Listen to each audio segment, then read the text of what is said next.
മേഘങ്ങൾക്കിടയിൽ പ്രഭാതതാരം പോലെ അത്യുന്നതന്റെ ഗേഹത്തിനു മീതെ ജ്വലിക്കുന്ന സൂര്യനെ പോലെ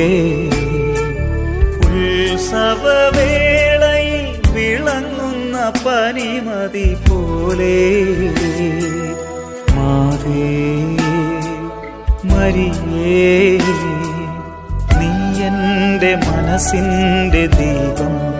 ഓ മാതേ മരിയേ, നീ എൻ്റെ മനസ്സിൻ്റെ ദീപം.